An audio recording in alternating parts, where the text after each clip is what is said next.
শুক্রবার দুপুরে মাথাভাঙায় ভোট প্রচার করেন কোচবিহার লোকসভা কেন্দ্রের কংগ্রেস প্রার্থী প্রিয়া রায় চৌধুরী। এদিন মাথাভাঙা শহরের ব্যবসায়ী থেকে শুরু করে মাথাভাঙা বার অ্যাসোসিয়েশন কার্যালয়, দলিল লেখক, মোহরি, মামলা মোকদ্দমায় আগত মাথাভাঙা আদালত চত্বরের সাধারণ মানুষের সঙ্গে কথা বলেন কংগ্রেস প্রার্থী প্রিয়া রায় চৌধুরী এবং আসন্ন লোকসভা নির্বাচনে তাকে ভোট দেবার আবেদন জানান।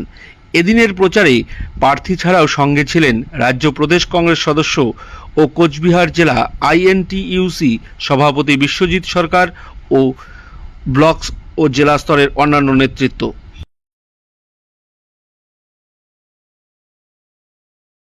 12 এপ্রিল আজ মাথাভাঙা শহরে কোচবিহার লোকসভা কেন্দ্রের কংগ্রেস মনোনীত প্রার্থী প্রিয়া রায় চৌধুরী এসেছিলেন, কর্মীদের সঙ্গে আলোচনা করলেন এবং পরবর্তীকালে মাথাভাঙা হাটে, বাজারে, দোকানে, বন্দরে এবং আদালত চত্বরে সাধারণ মানুষের সঙ্গে নির্বাচনে তার হাত প্রতীক চিহ্নে ভোট চাইবার আবেদন আমরা করলাম।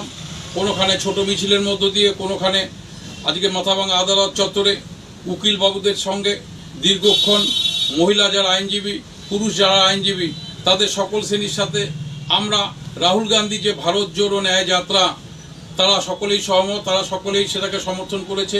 যেই যাত্রার প্রয়োজন ছিল, আজকে ন্যায় যাত্রার সমর্থনে ন্যায় পাইয়ে দেওয়ার জন্য কংগ্রেস প্রার্থীকে প্রিয়া রায় চৌধুরীকে হাত প্রতীক চিহ্নে ভোট দিতে হবে, এই আবেদন রেখে মাথাভাঙার হাটে বাজারের ব্যবসায়ীদের সাথে যেমন কথা বলেছি, তেমন আদালত চত্বরে মামলা মোকদ্দমায় মাথাভাঙা মহকুমার দূর দূরান্ত থেকে আসা মানুষদের সাথে কথা বলেছি। আমরা মোহরি ভাইদের সঙ্গে কথা বলেছি, দলিল লেখক ভাই যারা, তাদের সঙ্গে কথা বলেছি এবং আইনজীবী, ল ক্লার্ক যাদের বলা হয়, সেই মোহরি ভাইদের সাথেও আমরা কথা বলেছি। আমাদের কথা, কংগ্রেসকে শক্তিশালী করুন। তাই আগামী 19 এপ্রিল কংগ্রেস প্রার্থীদের হাত চিহ্নে ভোট দিন।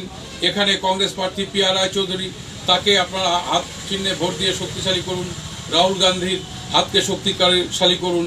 ভারতবর্ষে ভারত জোড়ো যে ন্যায় যাত্রা হয়েছিল, সেই ন্যায় যাত্রার সমর্থনে কংগ্রেস প্রার্থীকে হাত প্রতীক চিহ্নে ভোট দিন। এইটুক করে আমাদের প্রার্থী গ্রামগঞ্জে প্রচারের উদ্দেশ্যে বের হয়ে গেল। আমরাও এটা পূজার একটা মরশুম গেল, রমজানের পরে ঈদ এবং ঈদের পরে চড়ক পূজা চলছে।